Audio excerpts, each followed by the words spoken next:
cross-face hip position going, okay? The first thing I'm gonna do to the person when I'm here is I'm gonna push them into their far hip for a lot of different reasons, okay? So when I push them with my hip into their far hip to start, okay, I'm pulling on this, remember? I'm gonna push to really lock up this body position.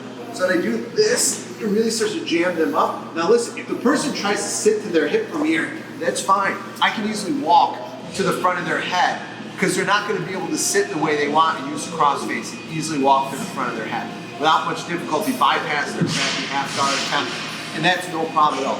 What I'm gonna do, that's fine.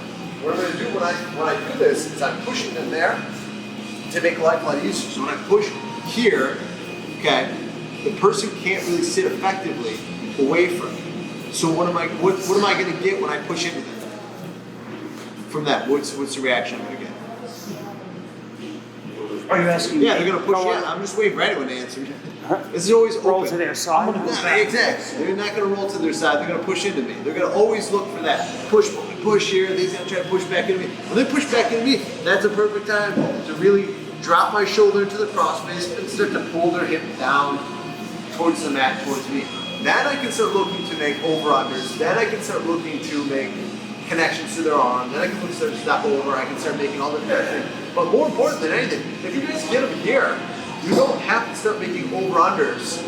You can pull them all the way to their side. To side control to start. Make life a lot easier for you, okay? To start, you've got a dominant position. Not only did you pass their guard, but now you're in a dominant position. Too many people see this. They pull the person to the side. Once they drag them down, they drag them to the side. They're like, oh, now you get over-unders. Listen, the person still may be able to build themselves back up from here and things like that, make it harder for you. Okay? Don't fall into the trap of, oh, I'm going to take so much from them.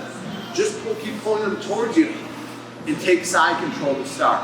It will be a much better add value to what you're trying to do than just trying to jump to their back and okay?